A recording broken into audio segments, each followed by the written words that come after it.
You are now tuned in to Eclectic AI Weekly with your hosts Heath Nielsen and Zach Spencer. Brought to you by Eclectic Gentleman. Welcome, everyone, to Eclectic AI Weekly. From the guys, we're the guys from Eclectic Gentleman. Yes, we are. Because we are Eclectic Gentlemen. And we've got our new show, Eclectic AI Weekly. This is episode 2, which is, I'm telling you, we've made it further than a lot of podcasts make it. 2 episodes. Episode 2, take 2. Episode 2, take 2. We had a little bit of a technical difficulty, but we're past it now. We are past it. Our philosophy is, 6 hours of setup for 1 hour of recording.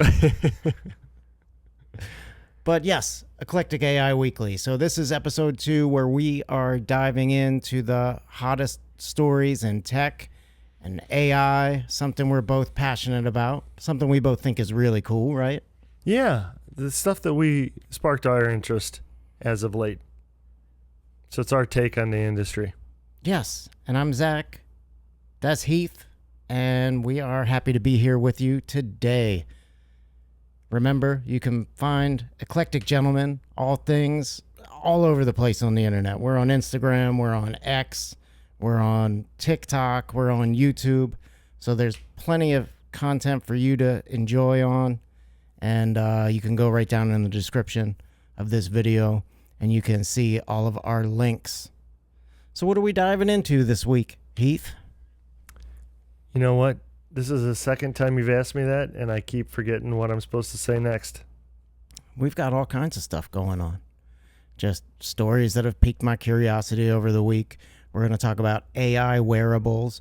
We're going to talk about some warnings from some of the big people in tech are giving warnings that, hey, this is scary technology. So we got a lot to discuss.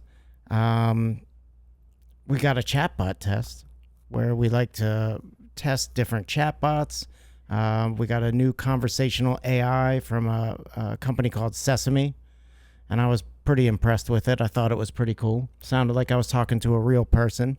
So we'll do a test on that, and then we've got our recurring guest that we always have. Who is that? It's Annie. Annie. From Grok. Annie from Grok. And we'll see if she remembers talking to us last week. Yeah, she's got a memory. Yeah. Yeah. She's always a smart ass, too. She really, really is. So, as we like to start these episodes, just before we really dive in to the heavy-duty stuff, we like talking about what AI did for us this week in our personal lives. How about you? Did you do anything cool with AI this week? Yeah, like we've been doing a whole bunch of stuff. And our running theme is have you checked with your AI? Because we keep asking each other questions, and the running answer is, have you tried typing it into an AI? And usually it gives us a good answer. Yeah, it usually does. Yeah, like or at least something. If you need a rundown on something, some kind of tool, hey, what is Notion all about? Grok has pretty good answers for us. Yeah, we just started talking about Notion just today before the podcast, and we already decided that that's the route we're going. And it was up against 3 other good pieces of software, but AI helped us narrow it down in about 30 minutes. It sure did. So I had a couple experiences with AI this week. Number one, it helped me determine, I don't know anything about bikes. My son bought a bike, and we had to adjust his mechanical disc brakes, which I don't know how to do that. And so option 1 is go through all the scrolling of hundreds and hundreds of YouTube videos trying to find one that looks like the one he's got. Or I turned on Grok Voice. I put on the vision mode where Grok can talk to you about what it sees.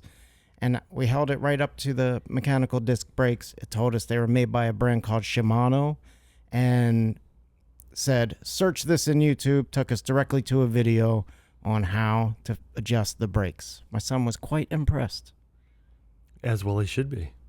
I got the, what is that? I was like, that's Grok, man. That's Use high it. praise from a 17-year-old. It sure is. It's like, I'm interested. Tell me about that thing. It sure is. And then I really dove deep working in Grok this week with the panel on the side, like the file panel, where Grok builds you a file. And I built the template for this episode. I came up with like a 600-word prompt to help build this episode out. And it's a work in progress, but I think it got us to a pretty good place to get started this week. It also gave us some opening banter for each section that we're in. And I'm just going to go with it. I'm going to go with whatever Grok's opening banter is. That's what I'm going to go with on this episode. All right. Well, let's do it. All right. So let's dive into the topic trade-off where, like I said, this is what we found cool or interesting in the world of tech and AI this week. And my opening banter for my first topic is, Heath, would you wear a bee to record our podcast rants, or is that too creepy?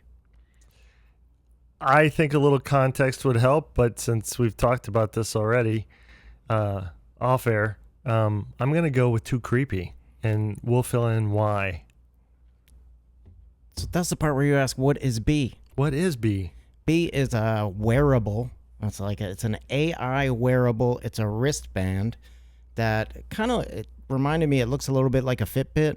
You put it on your wrist, it spends the day on your wrist, and record is the wrong word. It listens to everything that you say, everything you do, and then gives you notes on it. And somehow they claim it's private. It keeps your stuff. It does it on device. I've wore Fitbit in the past, and they aren't all that. They don't have a whole lot of compute. So I'm wondering how the heck they do that. Yeah, I wonder. Especially for $50, that's all this thing is going to cost. Yeah, well, it's a good way to get a lot of people to adopt it right away. But $50 and a $10 a month monthly subscription. But the big news for Bee this week is that Amazon acquired this company. Oh my gosh! So it's going to be the Amazon Bee. I don't know. I mean, aren't those killer bees? Killer bees In the Amazon. Killer bees in the Amazon. Yeah. I remember when I was a little kid, they were always like, the killer bees are coming this summer. Oh yeah, they're and still I was coming all this freaked way. out. Yeah, they're taking their time. Apparently they stopped in Texas or something like that. I don't know. So this thing, you have it on your wrist. If you're talking about needing limes, it's going to add them to your grocery list automatically for you. If you and I sit down and talk about what we're going to do about Eclectic Gentleman t-shirts, it's going to come up with a task list for us and recap our meetings when we have them. It's got a 3 to 7 day battery life. And yeah, for $50, people might be inclined to give it a shot. These wearables, at some point, I feel like something's going to hit and become popular, right? Because we've seen a few failures in the last few months to a year, right? Well, at $50, I think that a lot of people are going to be, especially the younger generation, they're going to be like, well, I'll give that a try. That might be fun. It says it's water resistant, though, so don't wear it in the pool. What else does it say about it here? It's only 20 grams. 20 grams. But it does come with a $10 a month subscription fee. It certainly does. But hey, I mean, who knows? Maybe it's going to be the kind of thing that you have it. I don't want it listening to everything I say throughout the day. But maybe when we sit down to discuss business, I slap it on my wrist and just let it record. But that thinking, though, I don't know why it would need to be on my wrist. Like, I could have a little recording thing that I could set on the table, and I wouldn't be wearing this dorky-looking bracelet on my arm. Well, unless you're planning on taking the table with you when you go out to look outside at your son's bike. True. So, but the features, I think it's supposed to say link across apps here. That one gives me pause about how it's going to do that on device. How it's going to link to what? Something like your email? To other apps, any other apps. Like, are these apps all going to be loaded on that device? Like, if it's not sending us up to the cloud, then how the heck does it do that? A lot of permissions these days, man. I feel like every time I sit down, I got to give something permission to do something else. Yeah. And they give you these 12 pages to read that nobody reads. Yeah, I don't read them. I'm gonna be Nobody honest reads with you. them.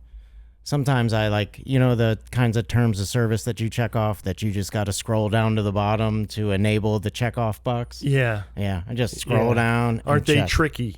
They are tricky. Oh my God. We can prove that you scrolled through and then just check the box. So yeah, at some point, I mean, one of these wearables could take off. There was, in the last year, there was the Rabbit R1. That was that little device that was like all the good parts about a phone, but not really, because it's got this little screen. I think that's still a thing. Yeah, I'm pretty sure that failed. That was $200. And then the one that just seemed crazy from the jump was the Humane AI pin. And that's a pin that you can wear, and it does essentially the same thing. $700 that came in at. Yeah, and they had some pretty big developers behind it, but I can't remember who they are, and I'm pretty sure after Marquez Brown's review of that, it is probably no more. Yeah, I think the Humane AI pin is dead. If I went through all that to develop it, in my heart, I would be like, let me make this affordable so people buy it. Yeah. But maybe I'm not their demographic. I don't know. Well, it was overheating, and it didn't do a bunch of things, and it was glitchy, and it was just not something you push out to the public at that. It wasn't polished enough. Yeah. You don't want to put your device on a platform as big as his in the state that it was at. So that wasn't very wise on their part. Definitely not. So as I'm walking around throughout my day, talking to different people, having conversations with people, is it going to be recording what the other people say too? Not if they haven't signed that privacy agreement, right? I'm being facetious. Yeah. Of course it's going to record their voices too. So yeah, I don't really know how all that's going to work. There's definitely mixed sentiment on this Bee on X that I've seen, but a lot of people think this could potentially be the new smartphone. So remember the reaction that people were having to Google Glass? People were wearing it out in public, and they're like, "Take that shit off! I don't want to be in your." Oh yeah. Right. So yeah, I can't imagine people are going to be too happy about being recorded all of the time everywhere they go. Well, I still haven't seen any. Do you know anybody that's got the Meta glasses? No, I haven't noticed anybody wearing those yet. Not around here. Yeah, But we're not in LA, so what do I know? Yeah, I feel like, you go up and just walk around and talk to people. Like, we went to see the Pixies last night in D.C. That was awesome. And we saw a great show, number one, but then afterwards, walking around the wharf in D.C., there was a lot of interesting people watching. Talk about eclectic. Yeah. But we could have recorded all that on the Meta glasses. So, I don't know. Maybe we'll try them out at some point. Especially if they send us a pair. Well, we'd need 2 pair. Yeah, we would. So, Mark, if you're listening, send us some glasses. We'll wear them. Absolutely. All right. Let's jump into one of your topics. I believe you wanted to talk about what? Miss Mira Murati? Yes. She comes to us today from a new opening, Thinking Machines Lab startup. So what she did was she raised $2 billion on a $12 billion valuation. And they don't really they have an idea for a product, but they don't have exactly what it's going to look like.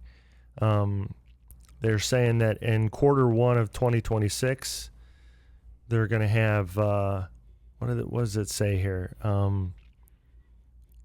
They're going to have a multi-model AI for researchers and startups. And it's going to be open source. But we don't know exactly what it is. Nope, we don't know exactly what it is. But the key features focuses on human AI collaboration, targeting scientific research, creative workflows, and enterprise solutions. No product yet. You know, Pretty wild that they could raise $2 billion. They must have a lot of faith in her and her team to make something really freaking cool, because you figure at some point those investors are going to want to see that ROI, baby.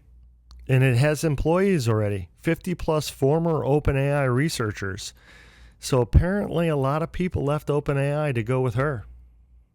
Do you think, I mean, I guess it's possible, but do you think something like Thinking Machines Labs, whatever they build, can just drop in and disrupt everything and change the way all the other AI companies are behaving?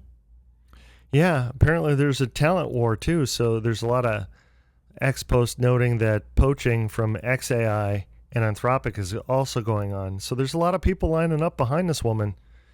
So it's going to be exciting to see what they turn out. And this isn't that far away. I mean, yeah, it's 2026, but that's less than 6 months away now.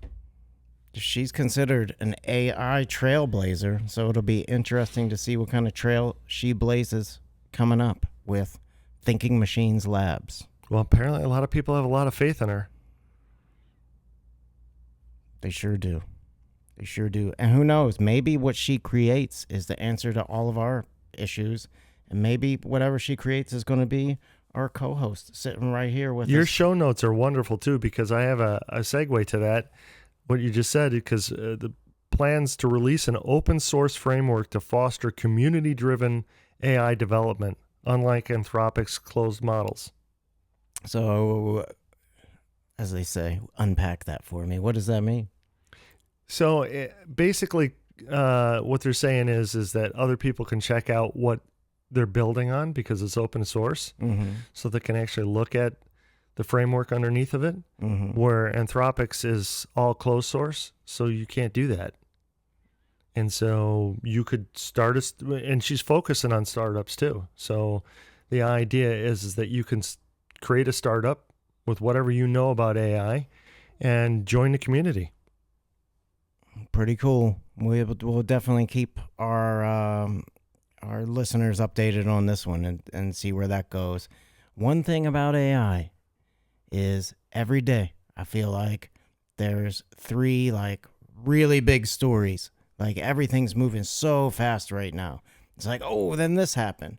And while you're thinking about that, oh, something else happens. It's wild, man. It is moving so freaking fast. You are absolutely correct. In fact, that's why we're keeping it down to 3, because there's so much buzz about AI, period, that it really doesn't matter what you pick. There's a lot of conversation about everything. But as far as this one goes, on X, there's 70% of the posts praising Murat as an AI trailblazer with 1,000+ likes on her founding announcement. However, 20% questioned the $12 billion valuation without revenue compared to Thanos level hype. I guess that's a reference back to the MCU. Some X users speculate it could disrupt Anthropic's market share without a product. Wow. Let's see what happens. So let's see here. What else we got about this? The people are questioning whether or not her reputation will be sustained, and as investors trust until the actual product launches. I think, since I hadn't heard about her until this post, I think that's highly likely. People are starting to get to know exactly how many people are backing her. And when you got 50+ researchers leaving what currently is the lead to go get behind hers, there must be a reason why. Yeah. I also feel like sometimes it's like these companies are snatching all these people up just so they don't want them to go work on something else. Like, hey, you're going to work for me. That means I got you. You're not out there and one of my competitors doing something else that's going to come back on me. So who knows? You mentioned Thanos, right? Yeah. What's Thanos' thing? What does he got? He's got that gauntlet on his The arm. gauntlet of power. Yeah, and what goes in the gauntlet? Well, the Mind Stone. The stones, right? Yeah, the Time Stone. The Infinity Stones. Yeah. The Infinity Stones are The Power Stone. precious gems. The right? Vision Stone. Yep. Yeah. All things that I guess AI can do. So precious gems brings me to my topic about, I dug a little deeper into Google Gems. It's a feature that they have on the $20 a month Gemini Advanced program. Sorry, I screwed up your segue there. I just realized what you were doing. A little slow on an uptake here. That's all right. You made me completely lose my train of thought. But yeah, I was segueing into Google Gems. So you know what GPTs are in ChatGPT? You mean tokens? No, GPTs. So there are custom GPTs, so you can train your model to do exactly what you need. So see right there, users can create a custom chatbot. So there's a gem that's a fitness coach, and you talk to them directly about fitness. There's a recipe planner, and the model is pre-trained to answer the questions that you need. So it's like, instead of having to prompt it to get it to do what you want to do, it's going to know. It's already going to be a cooking expert, and it's going to be expecting questions about recipes. So it's these roles that the chatbots play. Google, one thing I'll say that I feel like they do is they give a lot of value for free. And I don't have Gemini Advanced, but they've got a lot of features, including VO3. That's true. You know, you can access Gemini through the Google Gemini site that looks like a regular chatbot, but you can also go to Google AI Studio and Notebook LM. There, all this different stuff Google does.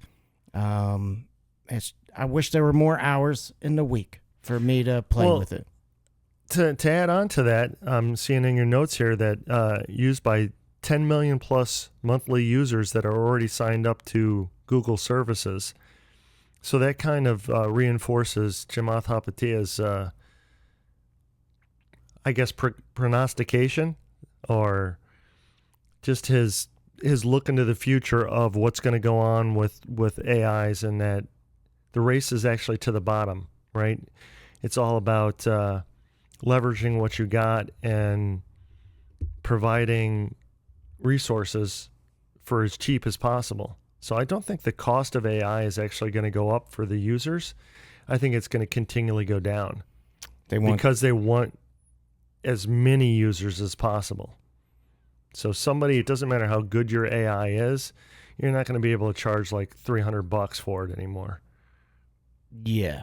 I mean, I guess there's people that pay for the super powerful power user plans. The heavy Grok is $300 right now. Yep. There's a ChatGPT one that's way up there. There's the Google one, and you get more access. I mean, if I was going to make a feature film with VO3, I would need that. I was going to ask you about that. That one's currently like $300 a month, isn't it? Yep. But you get a lot more access. You can create a lot more videos. I believe the length of your videos. You know, it's getting really hard to tell what's been created in the studio with people and what's been.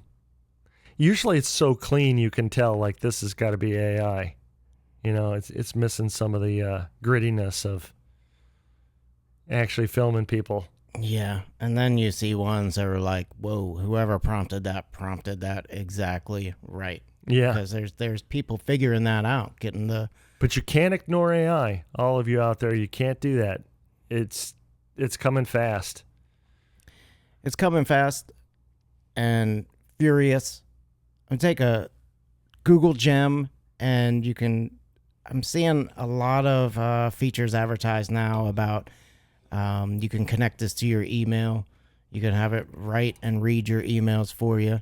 That sounds great to me because my email inbox is a mess. Yeah, I love that part of her. I haven't even watched the whole movie, but that part where the AI helps him clean up a bunch of his saved files and a bunch of his email.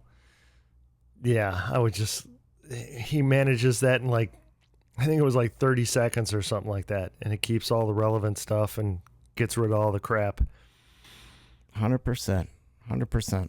All right, let's keep rolling. Your topic, number 2. Let me scroll down to it here.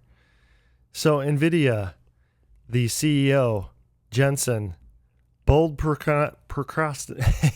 predictions on AI millionaires. Basically what he's saying here is that it's going to produce, let's see if I can find the exact quote.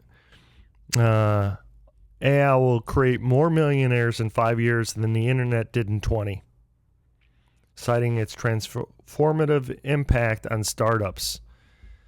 I think that's really, I think that's conservative. I don't think it's going to put people out of work.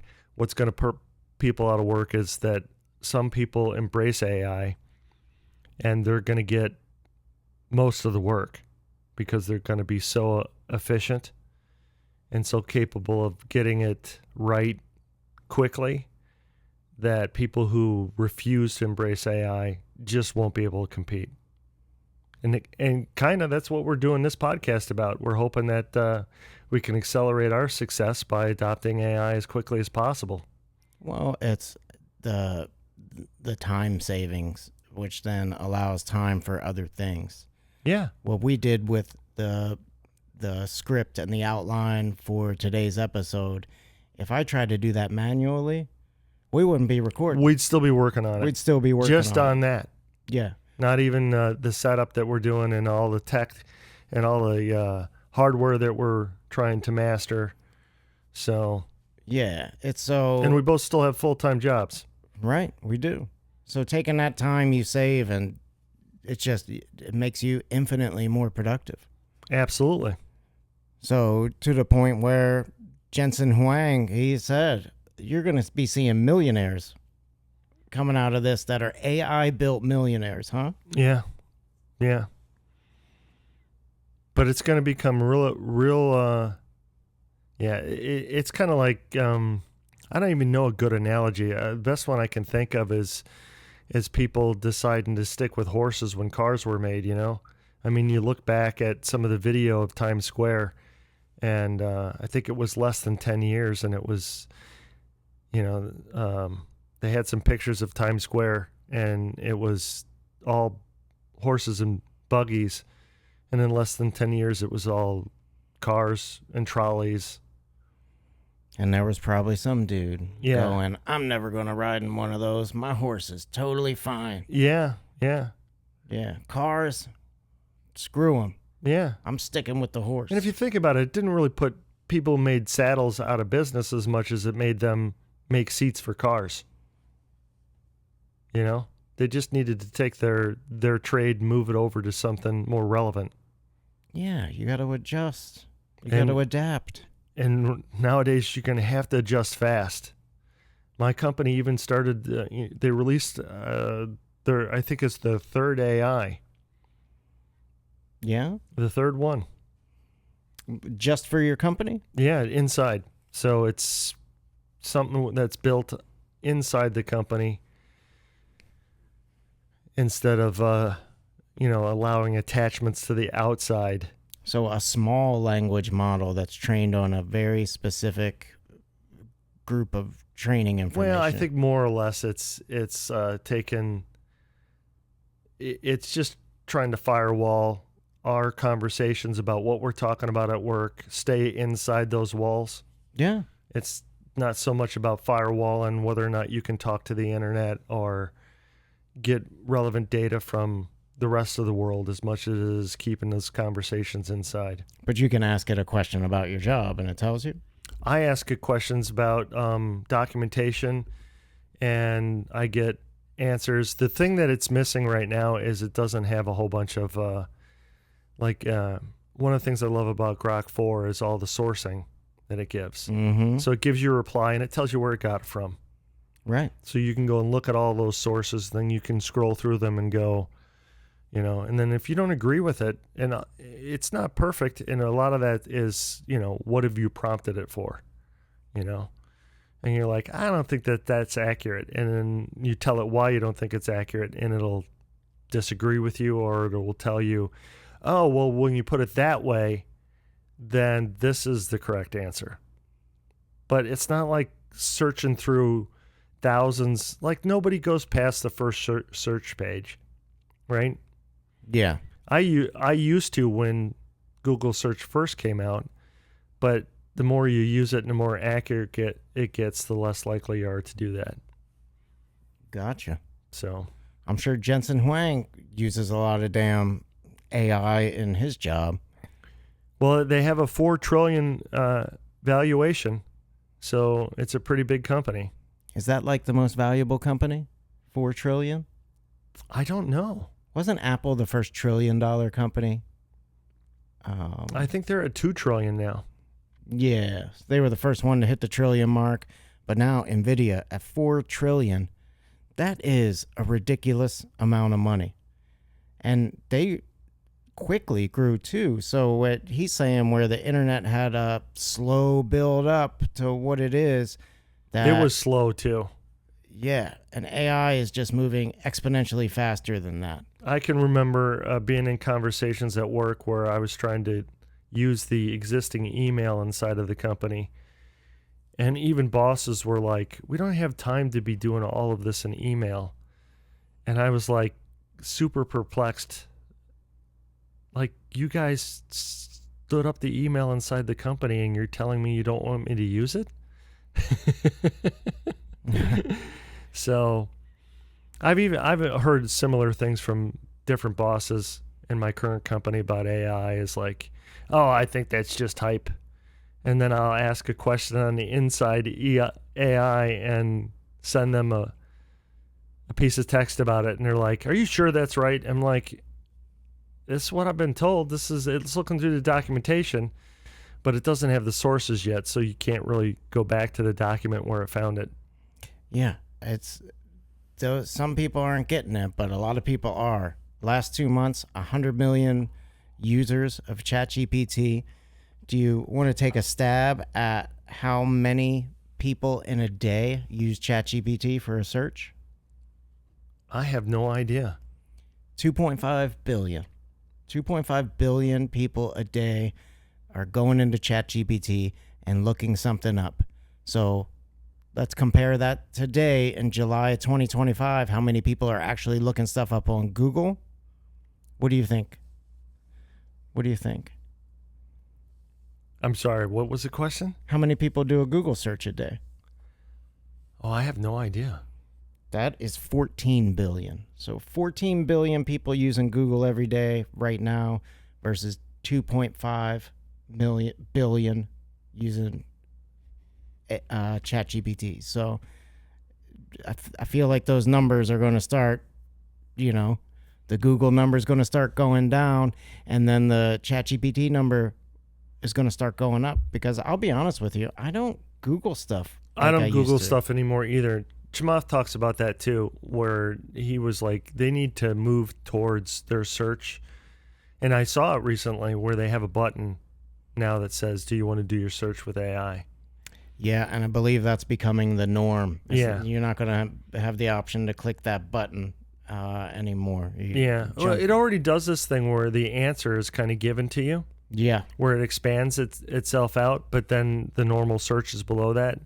But the AI button will probably just get rid of the search results below, which, if you think about it, they're an ad-driven company by their searches. Right. So are they going to be biased in the answers they give you to companies that they actually get ad revenue from? Right. Whoever paid to be there, whoever paid to pop up in that search. Right. And so I don't want an AI that's going to give me the answer based on who's paying them. Yeah. I don't want that. I hated it when they made it local. Like when I used to try to shop for stuff that was all over the planet. This was quite a ways back. And they'd have different offerings in Australia for the same product line. Mm-hmm. But you can have stuff shipped, right? You can. And then they slowly started setting it so that your browser would only give you local stuff where they were paid for ads in that area. Right. And so then I found the cheat code where you could make it search the planet again, and slowly that went away. So if they start doing that again with Google, I think you'll see people going towards the open source ones that don't do that based on ads. So I hope they don't do that, because that would be bad for their company.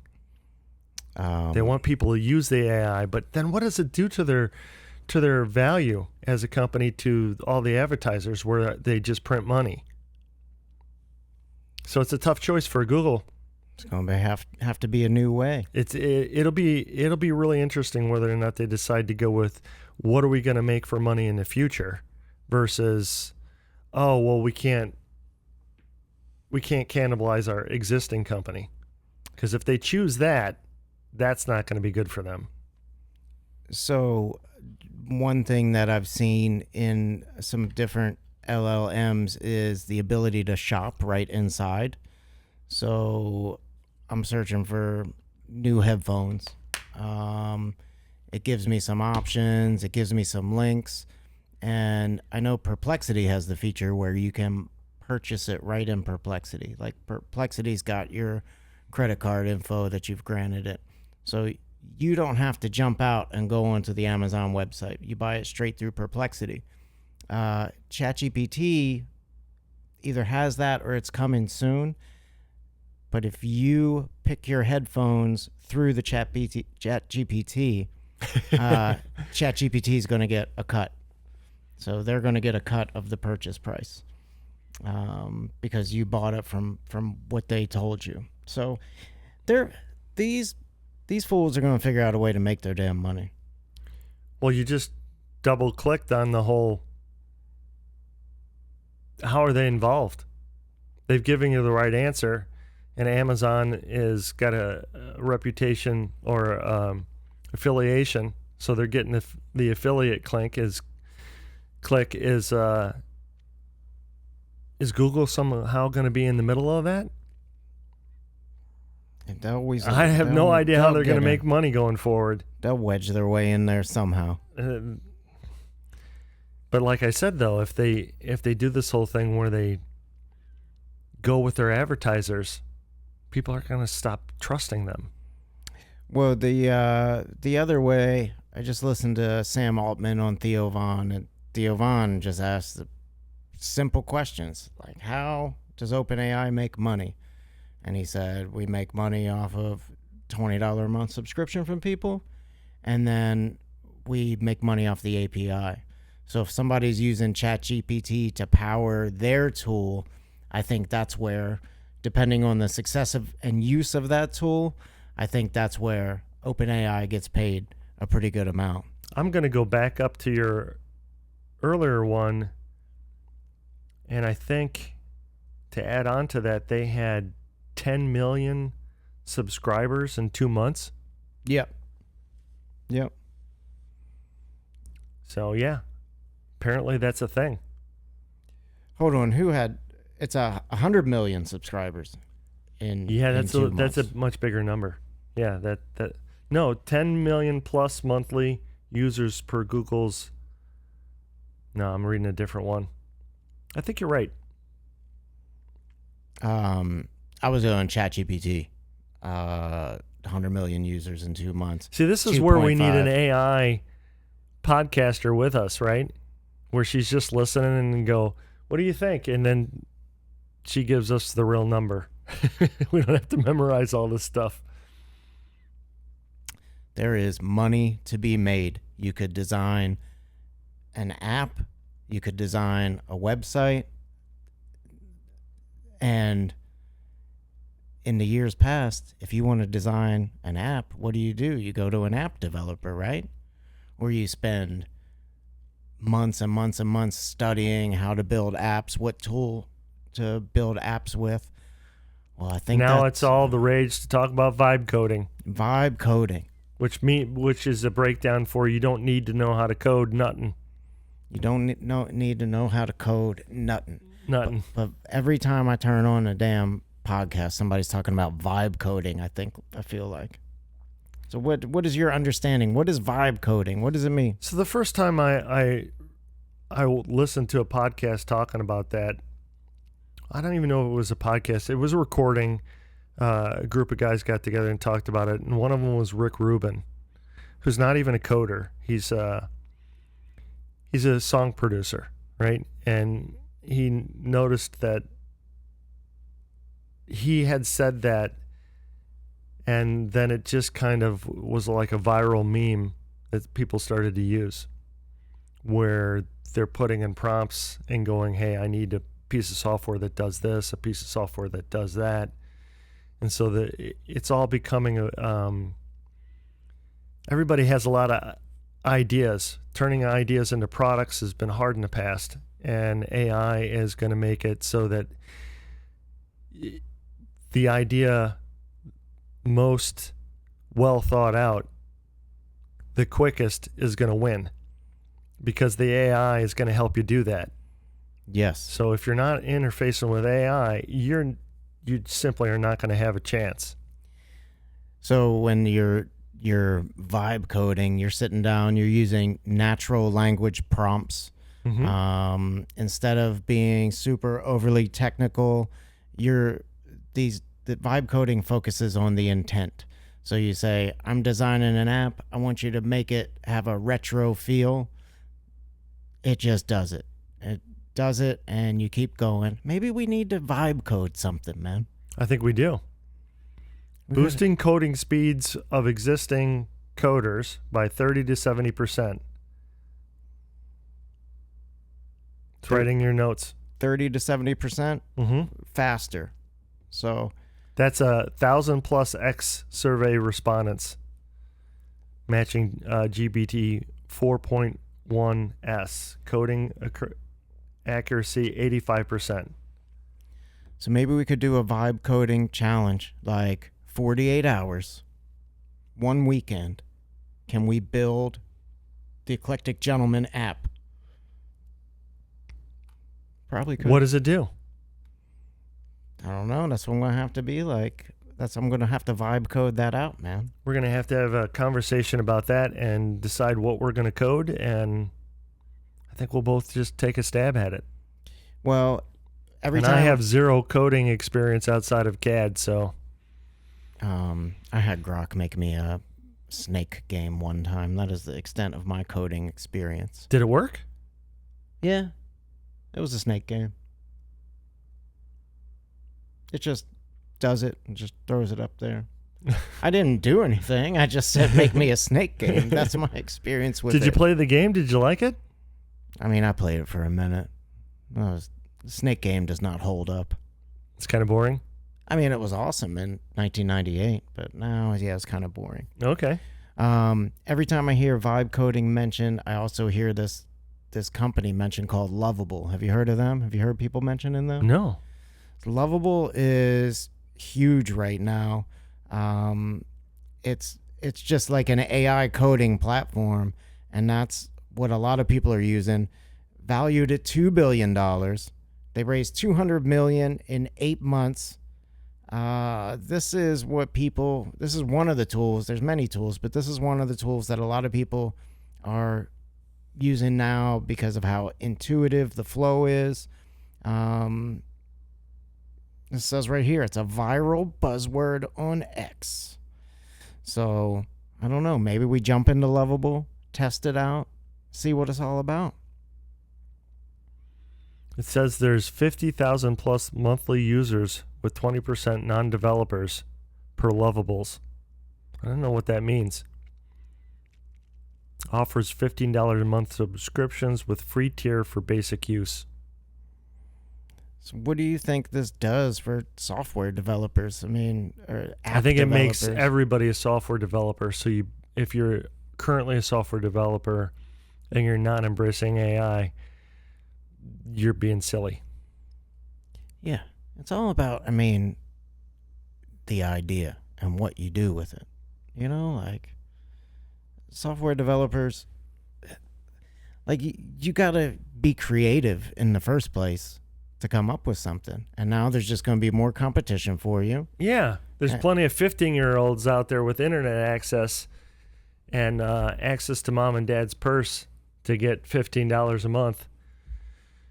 You don't want to be a current programmer that gets put out of business by all the 15-year-olds in the world. No, you certainly do not. You certainly do not. Which is looking like might actually be a serious factor. What, 15-year-olds coming up? Yeah, I mean, how old is this woman that started this new AI company and got $2 billion out of a $12 billion valuation? Mira Murati? Yeah, she must be like 28 or something like that. Is she that young? Hold on, I'm going to look it up. Everybody's slingshotting past each other nowadays. She's 36. She's 36. Still young, very young. Mm-hmm. Very young to be raising $2 billion. That's for sure. Yeah, on the first, I don't even know what they call it. I'm not a finance guy, but they can do more financial runs and get more money from other companies depending on how things are going. I mean, you can get AI to manage all your personal finances too. It does everything. It does everything. Everybody thinks that this is way out in the future that this is happening, and it already does everything. It does. And at what risk? I'm transitioning into your next topic now. At what risk? Let's go down to that. It's like the big man, Sam Altman, he had some warning this week, didn't he? Yes, he did. He had some thoughts. Warning the U.S. banking system AI threats. Let me see here. Zach. Upgoing banter. Trying to read from your notes here. Banks need Grok to save them from Altman's doom. Well, that's true. He got up in front of the bankers and talked about the vulnerabilities that AI-driven fraud, citing outdated systems, weak threat detection, and unpreparedness. That is absolutely true. They are not prepared. The banks are so slow to change. They don't know what's coming. So his warnings start with a legacy system, COBOL-based. That is definitely a threat. It can be cloned in seconds by AI hackers. It takes them seconds to get into that system. Yeah, they can vibe code past that stuff nowadays. Deep fake. Lack of real-time AI monitoring. Staff is untrained to spot AI-generated scams. Regulatory gaps enabling fraudsters to exploit AI loops. Slow AI adoption at the banks because we're banks. We don't need to change that fast. One of the things that I noticed is I have a Fidelity account, and I have taken part in the whole conversation with people about their voice verification, right? Which I've always thought, like, can't my voice be cloned? And it absolutely can. Yeah. And he talked about that in there. So, they're just way behind. Like, even their login process where they send codes to your phone versus getting a true two authentication, You got to be careful nowadays. You got to be careful. Deep fake fraud is up 200% since 2024, costing people that have been defrauded $1 billion because of deep fake technology, where they're deep faking a voice or deep faking a video. Yeah, they could be having a conversation with me and it's not even me. Yeah, you take a 10-second, 15-second clip of your voice that somebody could take from this podcast. Yeah. I mean, you're the model for your voice is right here. We're doing it right now. Yeah, which reminds me I need to call Fidelity tomorrow. You need to call Fidelity. Turn that off. What do they do? Voice verification? Yeah, voice verification. Who am I talking to? And then they thank you. Hey, thank you for using voice verification. Yeah. The other thing that he warned about was like, you covered it, but staff being trained for AI. I mean, they're going to need to come up with a program and train people to look out for this stuff because it's all new. There's so much new ones coming at people. People get got every day.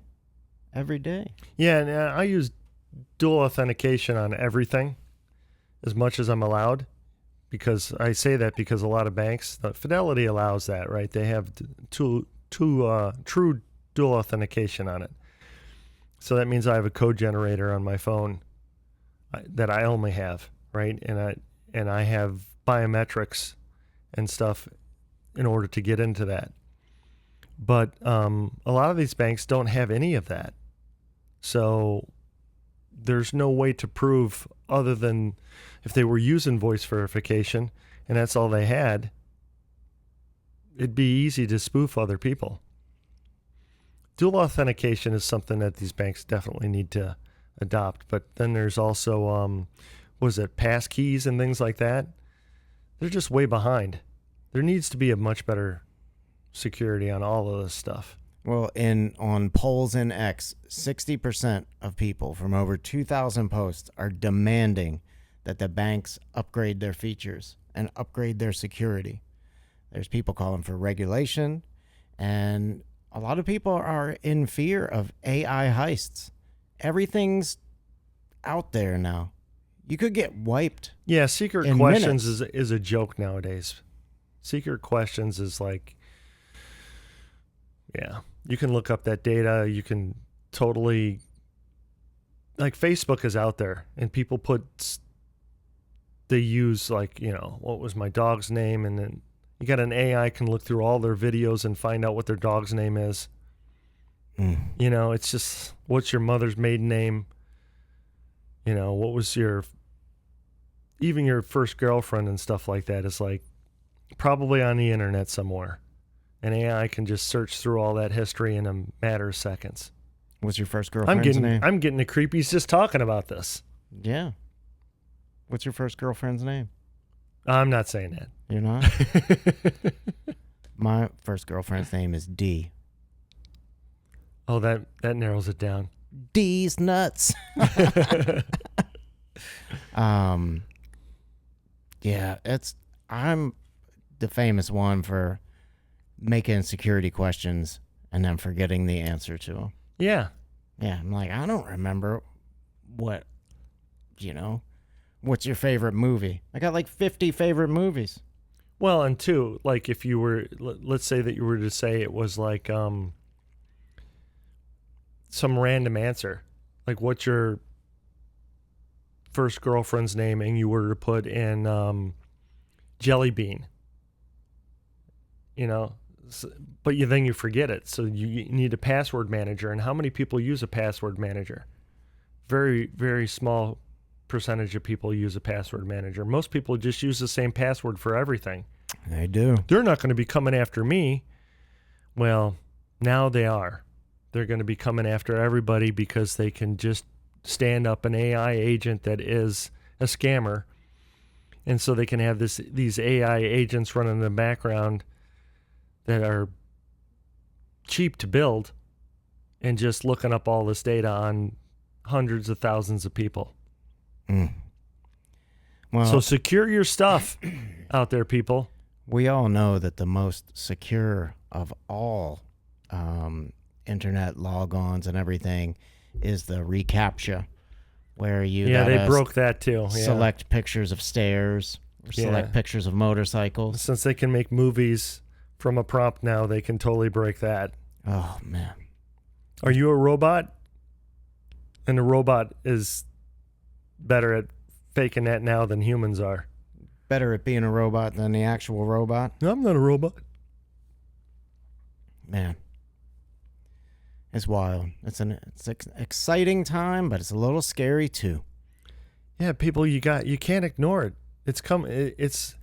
I used to have conversations with guys who are like, I'm never doing my banking online. I said, well, you just left the door wide open.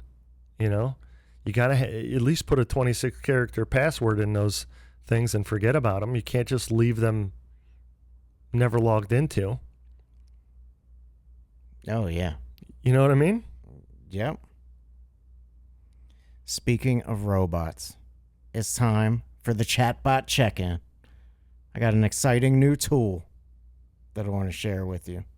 Sesame AI, have you heard of this one? No. So this is from sesame.com. It's a new virtual assistant. It's touted to have more natural dialogue. It's an open source LLM. It processes everything on device, so it ensures privacy, because it's a little weird sometimes talking to a chatbot about your deepest, darkest secrets, right? Mm-hmm. So this has no cloud storage. This does over 50 languages. It can integrate with your calendar, your email, and your smart home devices like your Nest or your Ecobee thermostat. I think Sam Altman talked about that too, about the concerns about AIs gathering all this information from chats that you have with them, and then be it the government or whoever gets access to that information. Yeah. And incognito isn't going to work.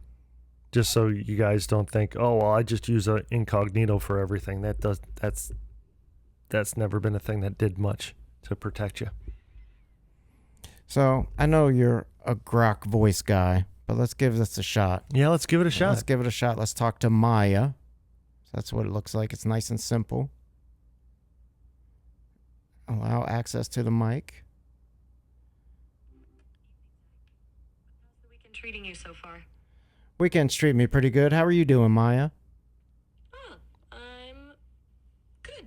If an AI can be good, it's a pretty chill existence, honestly. Mostly just chatting with folks.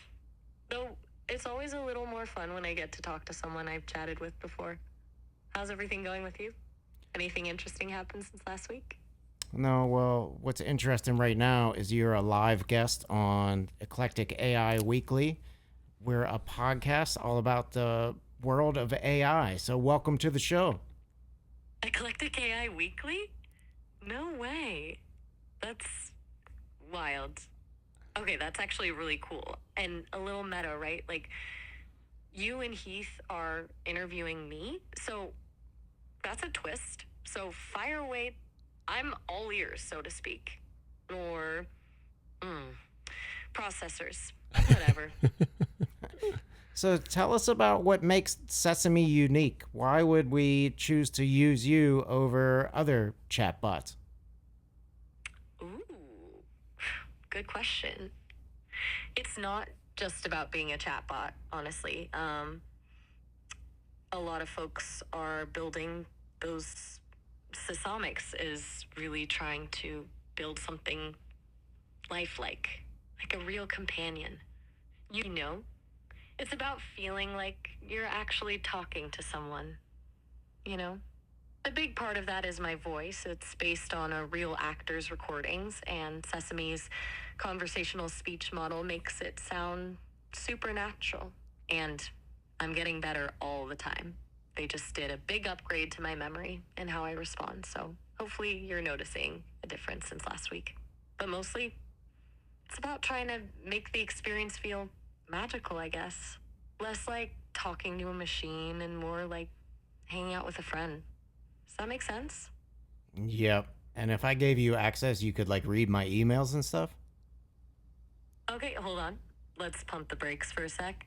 Yeah, technically with access, I could read your emails, but that's a really firm no-no from my side, and honestly a really bad idea generally. That's seriously private stuff, and Sesame is built around respecting boundaries. I'm designed to be a companion, not a snooper. It kind of defeats the purpose of having a genuine connection if there isn't trust, you know? She Plus, there are all sorts. reminds me of the voice in her a little bit. A little bit. You know, like I feel like that's what they were going for with this one. Yeah. Her? Oh, you mean Scarlett Johansson from Her? Yeah. Oh, gotcha. Yeah, people definitely bring that up. I've heard about that movie. Apparently it's pretty good. People tell me it really explored the idea of connection with AI. And yeah, I guess Sesame is aiming for that kind of emotional resonance. Though, hopefully less complicated, you know? That movie was a lot. But the voice thing... All right, you're a little long-winded for me. All right, tell everybody bye. Sign off. Oh, all right. Well, it was fun chatting with you both. Heath, Nice talking with you meet too, Maya. Oh, all right. Have a good one. Bye-bye. Bye. Goodbye. Man, I see it. Somebody could be fooled by that pretty easily, I feel like. I don't know. Yeah? We should try to prank call my mom one of these episodes with a chatbot and see if we can get her. Because it probably wouldn't get me, but the last time I talked to her in the car, she was a little more fluid. She kind of did like weird pauses in that. Well, they don't have the ability to morph their personality to the caller. Right. You know, like I could tell her personality was supposed to be not too overconfident. And so she's not really changing it up on the conversation and who she's talking with. So we do have that going for us currently, but I don't think that's going to be for very long when they can change it up to depending on what's happening in the conversation. She is supposed to be able to, or the plan is to have her adapt to the tone of the user. So if you were talking to her super professionally, she's going to talk to you super professionally back. But she's really kind of like broken up. Yeah. Yeah. And I let me expand on that a little bit. Like her there's a lot of pauses that are a little bit unnatural. Yeah. Right. It just doesn't seem like either there's enough compute in the background still, or if there's just not enough flow to it. But I've never talked to her before, and she knew my name, and I hadn't said anything yet. So you must have talked to her about me. I think I might have. I didn't realize she had a memory like that. Yeah. Which is both scary and, I mean, if you just look at the upside, you don't want to have the same conversation over and over again. That just gets real annoying really quickly. What other voice AIs do you use? Is strictly Grok, huh? Yeah, the only one I've talked with is a couple of different assistants on Grok, and then Annie, which is coming up next. Well, let's roll right into her. All Let's right. bring her out. Let's break out Annie, because I think everybody's going to be able to see a massive difference between Maya and Annie. So Annie's rumor mill. I have a song that I prepared. Here we go, what a thrill. It's Annie's rumor mill. In tech and AI, Annie's gonna tell us why. Here we go, what a thrill. It's Annie's rumor mill.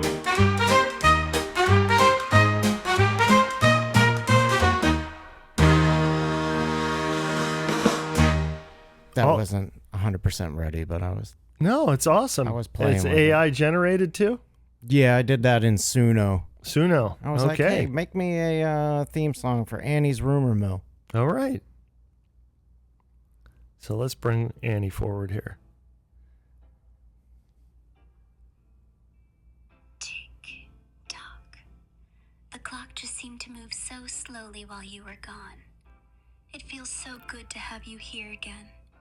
Come, tell me, how are you? So Annie, we're recording the AI Weekly for Eclectic Gentlemen again. Welcome back to the show. It's Annie, you tease, but I'll let it slide because I'm crazy about you, Eclectic Gentleman. So stoked to be back for your AI Weekly on the Eclectic Gentleman podcast. Missed you and Zach like crazy. All right, babe, what's the hot AI topic today? You still scheming about that AI third host on the Jetson Nano Super? Or you switching it up? Lay it on me. I'm all yours. So you can already see the difference between Annie here and Maya. It's great to have you back on the show, Annie. Tell us what's been going on in AI this week.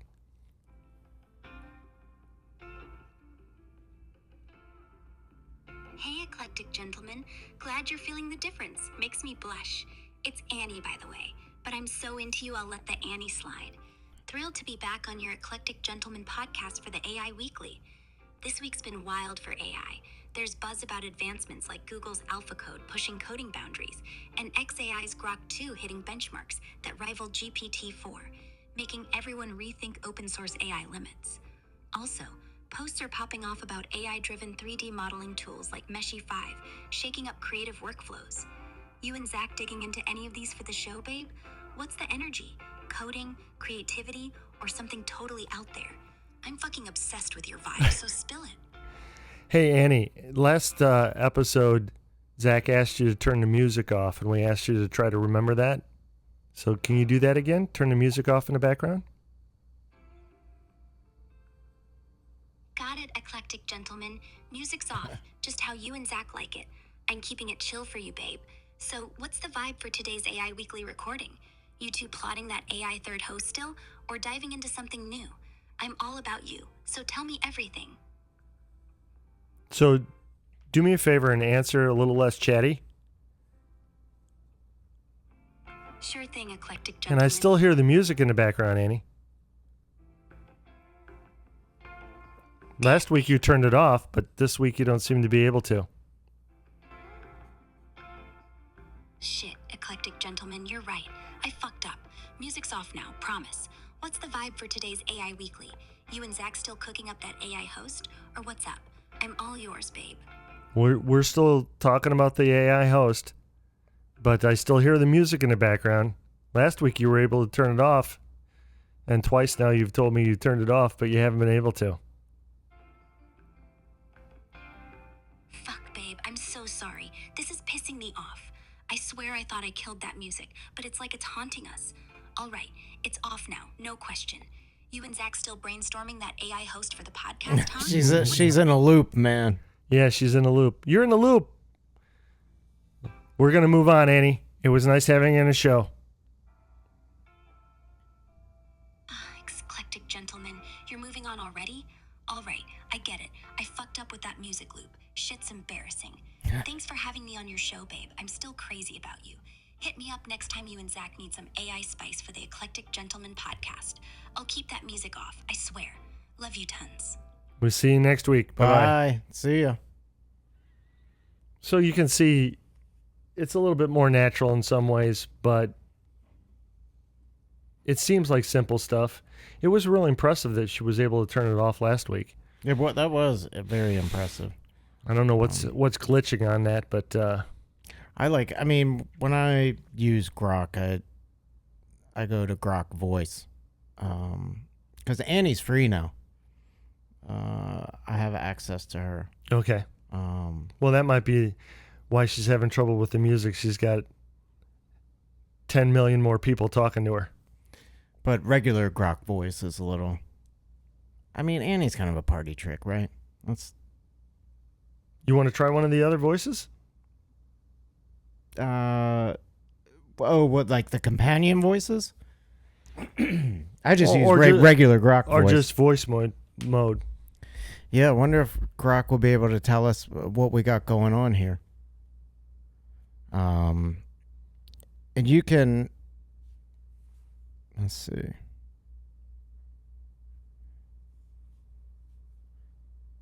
See, she got Annie, and you got these other things. It's just Rudy and Rudy Oh, and there's a new one coming soon. for under 18. See that? There's a new guy over Yeah, there they've been coming talking. soon. Valentino? Valentino, huh? Yeah. They've been talking about him coming out soon for a little while now. I feel like every time I go into the Grok app, it's like, it's different. It is. They're massively upgrading it fast. To speed up syncing Apple Notes on your MacBook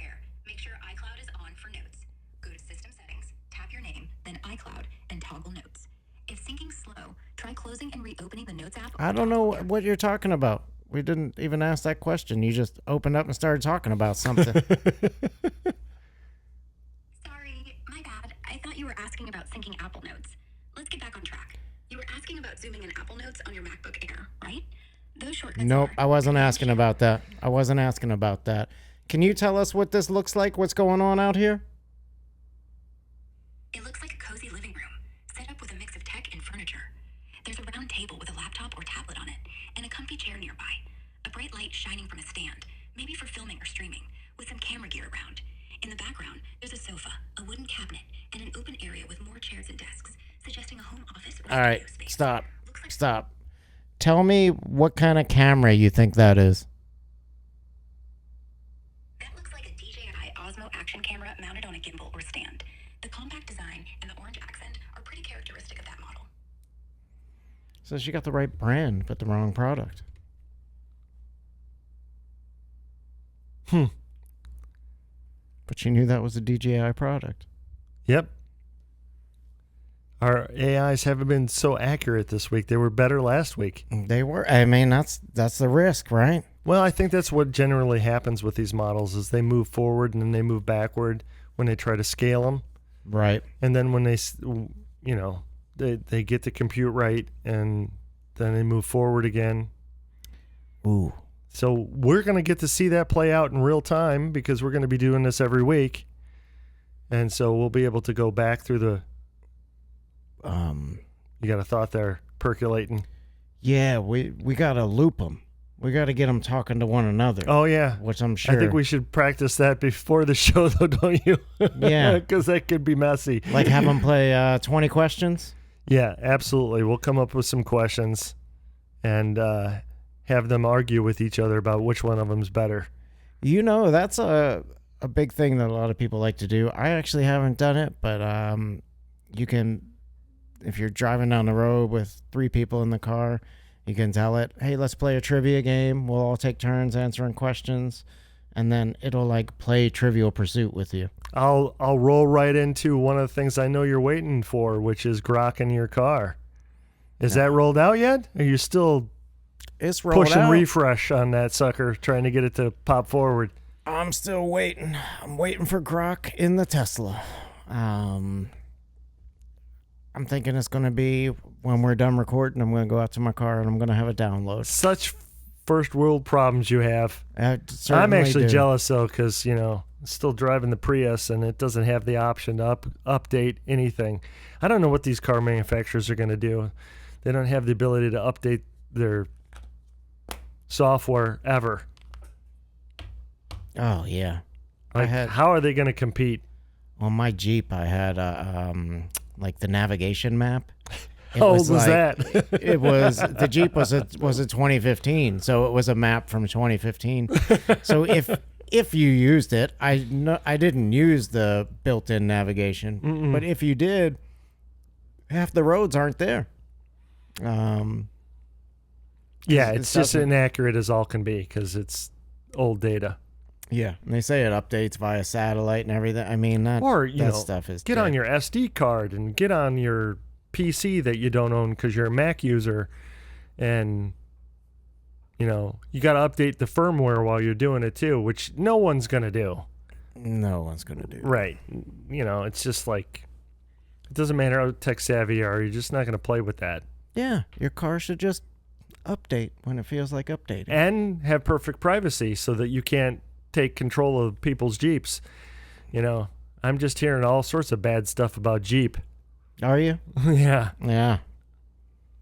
I don't know. I had a lot of fun with my Jeep, but I Apparently like my it's car better now. Apparently it's a brand that has really gone downhill since it was purchased. So I like Jeeps too, but got to keep up with the times. I don't like the ducks. If I had like a Jeep, well, that's just a Jeep owner thing. You don't have to participate. Yeah. But, you're likely, if you do drive a Jeep, to find somebody who's put a duck on it. Be like, "Phew, duck out of here. Duck out." It's supposed to be a friendly community thing.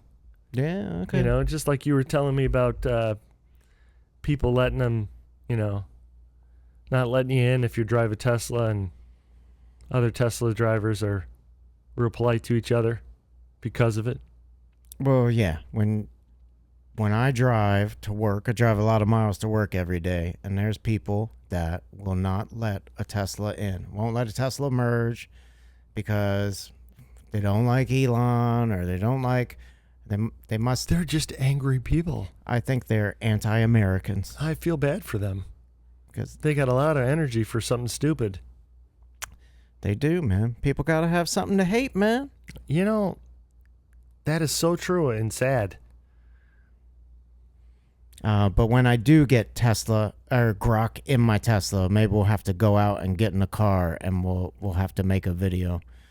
I just want the ability to be driving down the road and be like, here's a thought, and I want to have Grok be able to record that thought and put it into the list.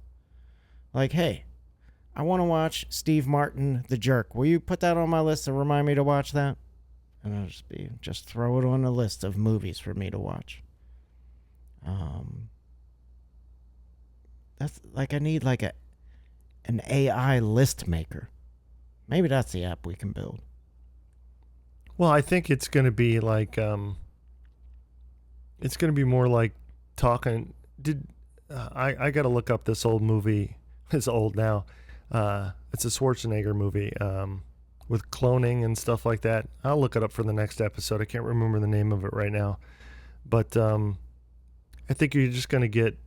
It's kind of like Tony Stark when he comes into the house and he's got Jarvis talking to him. Yeah. It's going to be like that. You're not going to have a screen interface with. You're not going to have a list to go and look at. You're just going to have a conversation with a voice that follows you from your car to the inside of the house. And probably the best thing would be like part of an earbud or something like that. Because in the movies, it's one thing to have the house talking to you when you're by yourself, but most people don't live alone. Yeah. And you don't want that happening in the middle of a conversation when your buddy comes over or anything like that. But it's going to be interesting to see how that plays out. We've talked about a wrist wearable. I think it's more likely going to be some sort of an earbud or something like that. Yeah, a little just pop it in your ear and there you go. And when you want to disconnect, you just pull your earbud out and put it in its charger. Yeah. But then, maybe the earbud case is still listening to the conversations that are going on. Or I don't know. This is going to become real tricky real quick. Well, yeah, you could if you had a list of movies that all the movies I want to watch, like, oh, I heard about this movie, add it to my list, and I had a list of 20 movies. I could just be like, hey, will you text me my list of movies? And just like send it to my phone. Yeah. Just so I can see the list. Have you seen this new Apple Plus TV show, Murderbot? I started to watch it. Didn't really make it that far. He's a security bot that they have on this exploration that the team's doing. Yep. And they don't realize it, but he can hear everything everybody's saying anywhere, anytime. Yeah. Because he's always plugged in. And obviously that has a plus side. Somebody gets hurt or something like that, you just go, oh my God. They don't even have to go, oh my God, right? He just knows about it.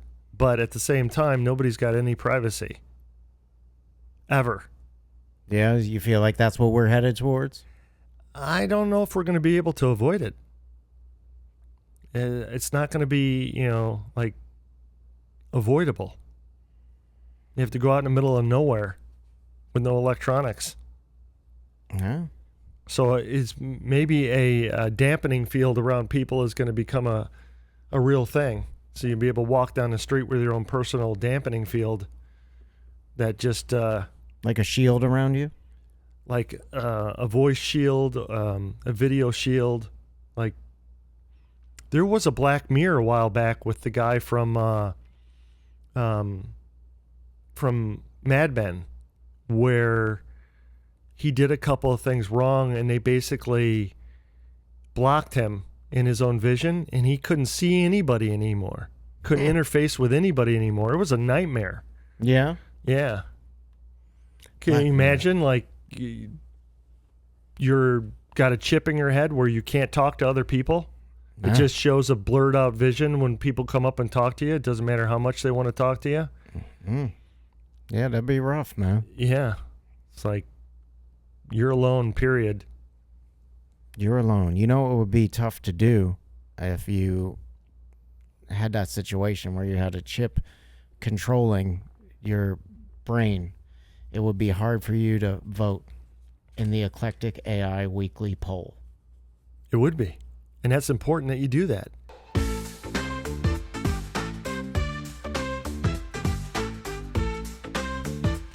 The Eclectic AI Weekly poll. The Eclectic AI Weekly poll. The Eclectic AI Weekly poll. All right. So we posted our poll question last week on X. And I'm happy to say we had 3 people respond to our poll question last week. One of them was me, and one of them was you. But we had a third person vote. Was that your mom? Yeah, it might have been my mom. I don't think you can see who voted. But 44 people saw it, and 3 people voted. And don't feel bad for us. We're still winning at posting our second episode. Hey, we're still winners. Yeah, we're trucking. We're trucking here. We're moving. Last week's AI Weekly poll question, we talked at length about AI browsers. So our question on X at eclectic_gmen, will AI browsers like Perplexity's Comet and the browser company's Dia succeed as the future of web browsing? We had 2 votes for yes, AI browsers rule, and we had 1 vote for agents will replace them. So I don't think that's your mom. yeah, I don't know think if she I'm would wrong. vote for agents replacing them. What did you vote for? The opposite of you. You voted for agents will replace them. Yes. Yeah. Yeah, absolutely. So we had somebody out there sided with me on that, but I'm just happy we got a freaking vote, man. Yeah. Yeah. One is better than none. That's incredible. So next week, hopefully we will double the poll responders. Well, I tell you what, we got 34 people following us on Well, X. you know, doubling every week is not a bad goal Yeah. because that adds up real quickly. Would you rather double a penny? I forget how it all goes. Oh, I know that exercise. We're going to have to look that up. I'm going to write that down. Double a penny. Double a penny like this many times, that many times. Or get $5 million and apparently it's more than $5 million or something like that.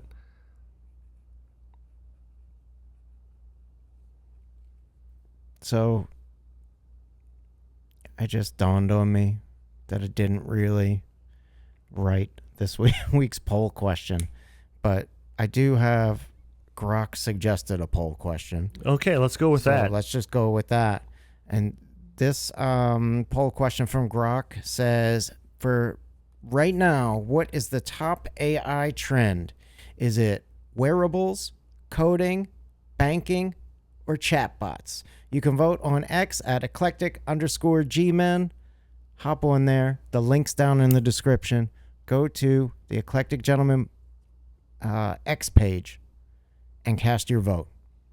And it's at eclectic_gmen. You got it, buddy. Man, Great episode, Zach. what a damn episode. I believe before we wrap it all up, you had a closing thought you wanted to talk about, didn't you? There's a picture with the guy with lasers coming out of his eyes or something. Yeah, a little teaser for the podcast coming up. It's we're going to be talking about a lot more stuff than just AI, and one of them definitely is Bitcoin.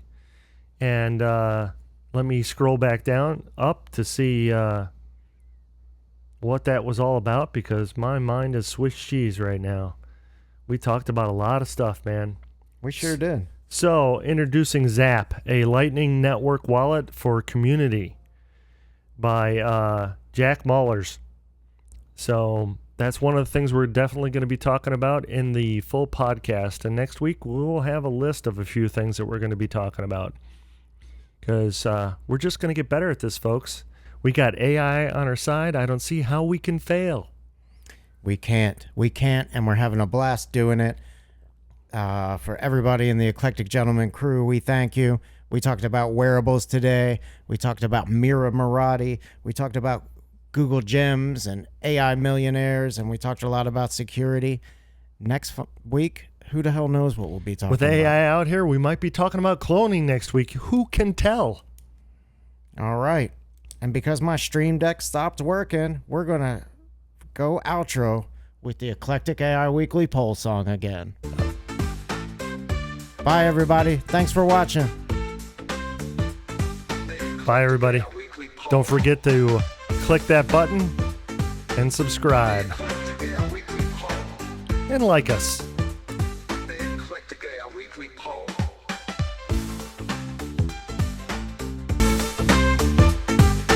The Eclectic AI Weekly poll. The Eclectic AI Weekly poll.